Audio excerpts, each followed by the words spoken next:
अगर आपने कभी वोट डाला है तो ये वीडियो सिर्फ आपके लिए खबर नहीं होगी, या आपके हक की लड़ाई की जानकारी भी है। सोचिए, आपका नाम वोटर लिस्ट से सिर्फ इसलिए हट सकता है क्योंकि आपके पास ठीक कागज नहीं है। और अगर आप बिहार में रहते हैं तो शायद आपकी नागरिकता पर भी सवाल उठ जाए। अब ये सिर्फ कागजों की लड़ाई नहीं है, अब ये लड़ाई संविधान, लोकतंत्र और आने वाले चुनाव की पूरी तस्वीर है। सुप्रीम कोर्ट में मामला है, सड़क पर चक्का जाम है और विपक्ष एकजुट होकर सवाल पूछ रहा है। क्या चुनाव आयोग पर भरोसा अब भी कायम है? देखिए पूरा मामला इस वीडियो के अंदर। आप देख रहे हैं द हिंदी टॉप और आपके साथ में चेष्टा नागर। 9 जुलाई की सुबह बिहार की सड़कों पर एक अलग ही नज़ारा था। जगह जगह बैनर लगे हुए थे, नारे थे, झंडे थे, ट्रेन रोकी गई और सड़क पर उतरे लोग थे और विपक्ष नेता एक साथ मंच पर दिखाई दिए। चक्का जाम की तस्वीर ने न सिर्फ बिहार ही नहीं बल्कि पूरे देश का ध्यान खींचा। इस विरोध की सबसे बड़ी वजह थी चुनाव आयोग का एक आदेश जिसने वोट देने के अधिकार को कागज से जोड़ दिया। दरअसल बिहार में नवंबर 2025 में विधानसभा चुनाव होने हैं और इसी से पहले 24 जून को चुनाव आयोग ने एक स्पेशल इंटेंसिव रिवीजन यानी एसआईआर का ऐलान किया है। इसमें वोटर लिस्ट को फिर से जांचने और संबोधित करने की बात कही गई है। उद्देश्य यह है कि सिर्फ योग्य नागरिकों का ही नाम वोटर लिस्ट में हो। लेकिन विवाद तब शुरू हुआ जब आयोग ने वोटर बनने की योग्यता तय करने के लिए कुछ दस्तावेज मांगने की बात कही। यहाँ 2 वर्ग बनाए गए। पहला, जिनका जन्म 2003 के एसआर लिस्ट में हो, उन्हें सिर्फ एक फॉर्म भरना था, कोई दस्तावेज नहीं। दूसरा, जिनका जन्म 2003 के पहले जुड़ा है, उन्हें नागरिकता साबित करने के लिए जन्म प्रमाण पत्र से लेकर पासपोर्ट और सरकारी नामांकन पत्र तक 11 में से एक वेट डॉक्यूमेंट देना अनिवार्य कर दिया गया।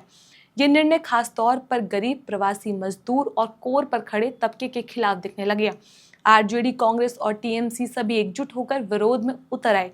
सबसे मुखर रहे बिहार के नेता प्रतिपक्ष तेजस्वी यादव और लोकसभा में नेता प्रतिपक्ष राहुल गांधी।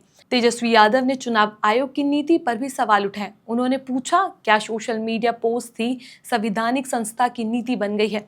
चुनाव आयोग लगातार निर्देश बदल रहा है, हर घंटे नए नियम आ रहे हैं। ये प्रक्रिया पारदर्शी नहीं दिख रही। क्या ये वोटर्स की सुविधा है या फिर कोई पूर्व नियोजित योजना? चुनाव आयोग की इस प्रक्रिया को लेकर जब राजनीतिक हलकों में हंगामा मचा तो मामला अब सुप्रीम कोर्ट पहुंच चुका है। याचिका दाखिल की गई है जिसमें वकील जैसे प्रशांत भूषण, अभिषेक मनु सिंघानिया और कपिल सिब्बल पेश हुए। याचिकाकर्ताओं ने आयोग के आदेश को संविधान के अनुच्छेद 14 समानता, 19 अभिव्यक्ति की आज़ादी, 21 अभिगत स्वतंत्र और 326 वोटिंग राइट का उल्लंघन बताया है। इस याचिका में एक खास दलील ये भी थी कि चुनाव आयोग ने जो 11 दस्तावेज मांगे हैं वो अधिकांश गरीबी या प्रवासी लोगों के पास नहीं होते। ऐसे में वोटर लिस्ट में बाहर हो सकते हैं। क्या चुनाव से पहले वोट काटने की ये एक सोची समझी रणनीति है? इस पूरे विवाद में चुनाव आयोग खुद को निष्पक्ष बताता रहा। आयोग के मुताबिक 97.4% वोटर्स को फॉर्म बंट चुके हैं। फॉर्म लेने और दस्तावेज जमा करने की आखिरी तारीख 1 सितंबर रखी गई है। आयोग का दावा है कि अगर किसी के पास दस्तावेज नहीं है तो स्थानीय स्तर पर जांच कराई जाए। और सवाल यही है, इतनी बड़ी प्रक्रिया चुनाव से ठीक पहले क्यों? बिहार में हर चुनाव संवेदनशील होता है और इस बार भी यही हो रहा है। विपक्ष इसे सरकार की सोची समझी चाल बता रहा है।